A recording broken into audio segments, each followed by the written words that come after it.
এটা হচ্ছে আমার কাটামুকুটের একটা জাত। এটার নাম হচ্ছে রক্তিম। শীতকাল আসলে এটা একদম টকটকে হচ্ছে টকটকে কালার হয়ে একদম মানে মুগ্ধ হওয়ার মতন একটা কালার হয়ে যায়। এখনও কত সুন্দর কালার দেখেন, মানে ভাষায় প্রকাশ করা যাবে না এমন একটা সুন্দর কালার। তো এটার সবচেয়ে এই গাছটাকে আপনি বড় করতে চাইলে, নিরাপদ রাখতে চাইলে সবচেয়ে বড় শত্রু হচ্ছে এটার শুকনো এরকম ঢালপালা, শুকনো ফুল, শুকনো পাতা এগুলো রাখা যাবে না। এগুলো হয় কি, যদি বৃষ্টি পড়ে কিংবা আপনি পানি দিচ্ছেন, গায়ের মধ্যে পানি পড়তেছে, সেই জায়গায় এই ফুলগুলা পচে এটার মধ্যে ছত্রাক ব্যাকটেরিয়া জন্মে আপনার গাছটাকে একদম ধ্বংস করে দিতে পারে। এটা বড় শত্রু হচ্ছে এটা। এটা হচ্ছে আমার যে কাটা মুকুটের ডালের কাঠিং থেকে আমি চারা করেছি। এটা আমি একটু বসিয়ে একটু দেখাচ্ছি টুক করে। এই যে এখানে আমি দেখতে পাচ্ছি কিছু শুকনো পাতা জমে আছে।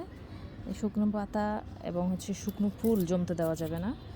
এই যে এগুলো হচ্ছে অবশ্যই নিয়ে ফেলতে হবে। কাটা মুকুটের সবসময় মনে রাখবেন যে এরকম শুকনো পাতা ফুল যেগুলো হবে অবশ্যই অবশ্যই অবশ্যই আপনাকে এগুলা সবসময় পরিষ্কার করতে হবে।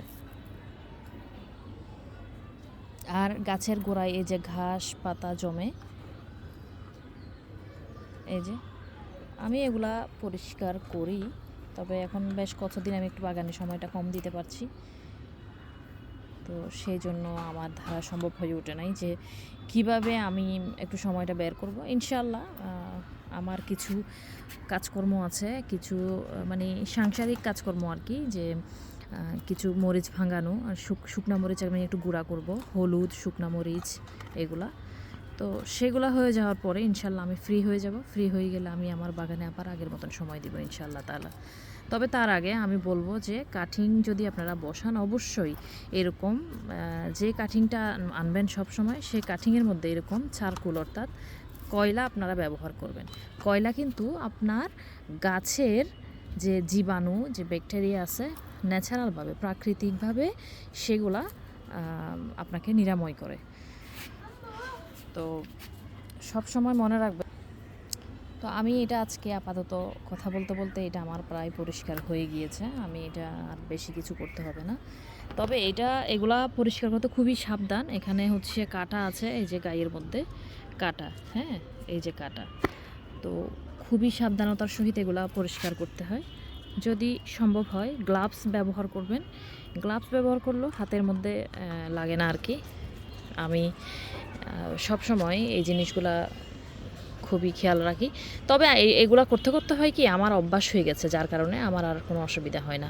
একটু সাবধানতার সহিত আমি কাজ করার চেষ্টা করি। তো এই যে আমার হচ্ছে 3টা কাঠিং আমি বসিয়েছিলাম। এটা রক্তিমের না, এটা মাধবীর একটা কালার ছিল। এখানে মাধবী আছে, তারপরে হচ্ছে রক্তিমের আছে, আর হচ্ছে এখানে হাওয়াই মিঠাইয়ের 3টা কাঠিং আছে। এখানে 3টা কাঠিং আমি বসিয়েছি। অনেক সময় অনেকে গিফট খোঁজে, সেই গিফট দেওয়ার জন্য। তো এতক্ষণ ধরে লং টাইম আমার ভিডিওটা আপনারা মন দিয়ে মনোযোগ সহকারে দেখার জন্য অসংখ্য ধন্যবাদ। সবাই ভালো থাকবেন, সুস্থ থাকবেন। আল্লাহ হাফেজ।